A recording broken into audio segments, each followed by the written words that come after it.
Hello, Keto family, welcome back. Today's video is going to be a fun one. We're going to be making fully loaded burger bowls. If this is your first time with us, don't forget, hit that subscribe button below and the bell icon so you don't miss upcoming videos. Let's get started, guys. Alright guys, so before we get started, as a reminder, everything that I'm using today will be listed down in the description below. And then at the end of the video will be a nutritional card with a macro breakdown so you know what to expect with these guys. Alright guys, so to get started, I have here 2 pounds of ground beef. I think it's 80-20, I'm not positive, but use whichever you prefer. And I haven't tried this with other ground meats like ground turkey or chicken, but if you do, let me know below if it works out just the same, okay? And to this ground beef, we're going to be adding our seasonings. In here, I have 2.5 teaspoons of Lorry's seasoning salt. Right here.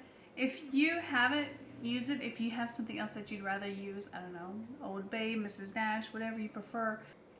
As well as the seasoning salt, I've got 1 teaspoon of garlic powder and 1/2 teaspoon of cracked black pepper. I'm going to add this in. And then to that, I'm going to add 3 tablespoons. Now correct me if I'm saying this wrong.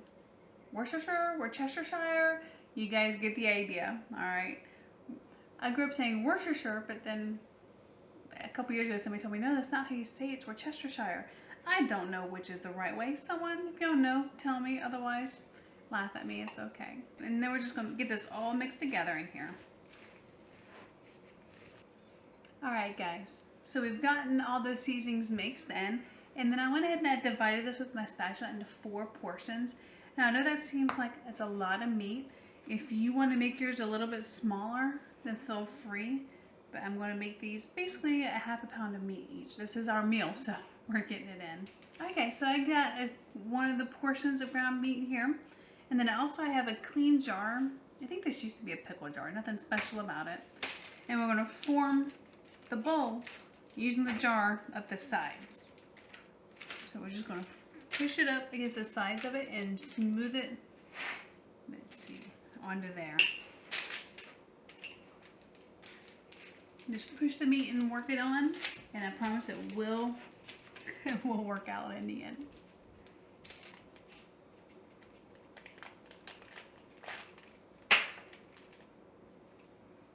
And voila, there we go.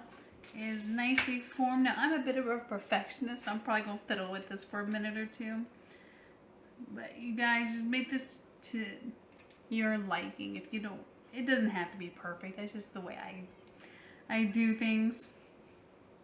Alright, now that one's made, I think I'll bring it in a little bit closer so you can see a little bit better what I'm doing. Alright guys, I want to bring y'all in good and close so y'all can see how that's done, because I know that can be a little bit confusing if you're not right up on it.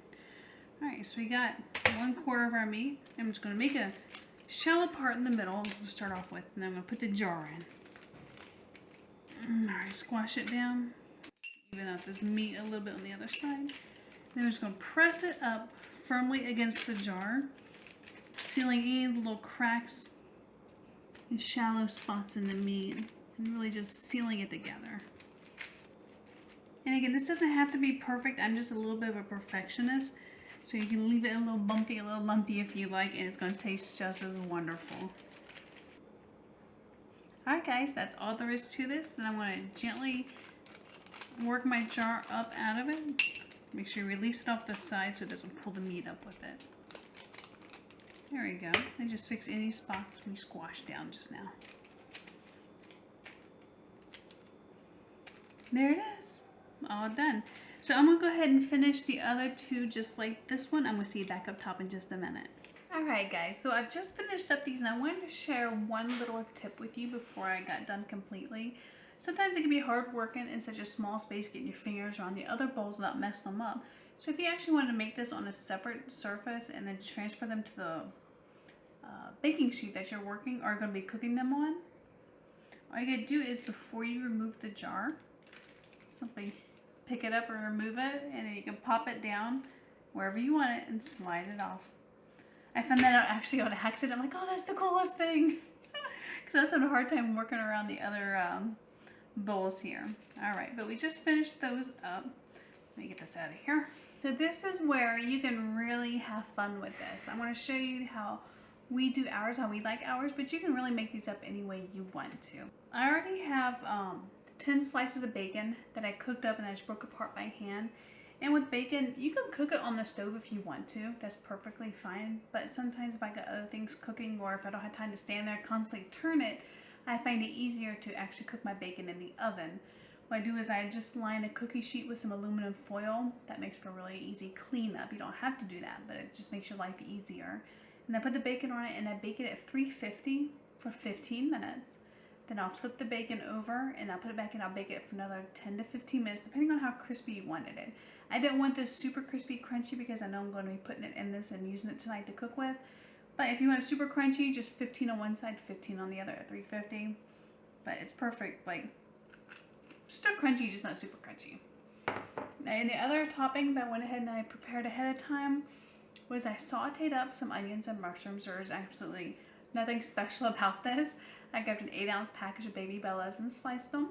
And then I cut up about half of an onion, maybe a little less than half of an onion. I just sliced it. And then I sauteed that on the stove for about 5 minutes and a couple tablespoons of butter. You can use any cooking oil that you want to, olive oil, avocado oil. You can even use bacon grease if you're cooking the bacon up on the stove. You can cook it right into that. That's not a problem. Season it as you like it. Salt and pepper to taste. Of course, I add a little bit of Mrs. Dash and about a teaspoon of Worcestershire. I want to get that right sometime. Sauce to this, okay? So just as you like it, the seasonings, there's nothing exceptionally particular about that. All right, and so the other thing that you can personalize is the cheese. I got a couple slices of sharp white cheddar cheese here. You can use whatever cheese you want. You can use shredded, you can use sliced. You can grate it yourself if you want to, you know, whatever you prefer.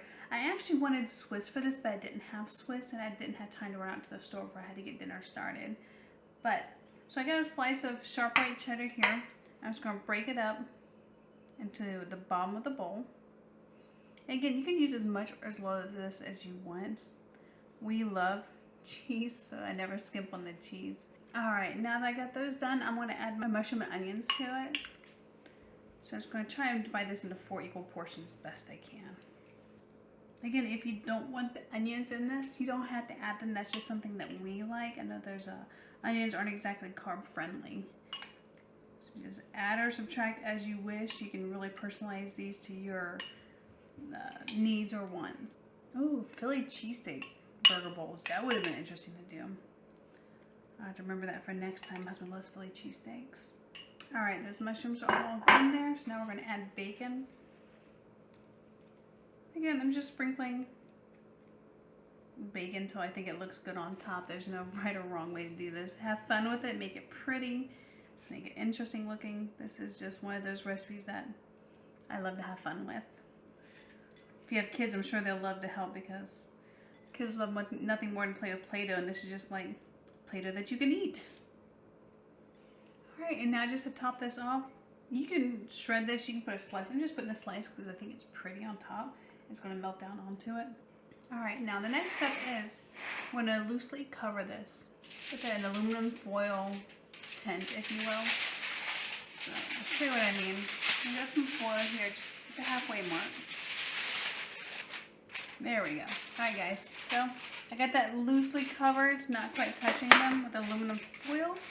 Now that I got that covered with the aluminum foil, we're going to bake it in the oven at 350 for about 30 minutes. I'm going to get this in. I'll see y'all back in a little bit. All right, guys and gals, so these just came out of the oven. They cooked right at 30 minutes, and they look absolutely amazing. So let me show you what we got. There we go.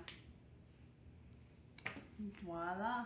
They're absolutely superb, and you can top these in any way that you want. I chopped up some green onions here. Oh, fun, guys. So remember, I guess it was like a couple weeks ago, I told y'all how to save the little green onion butts, put them in some water, and then after a couple days you can plant them out into your yard.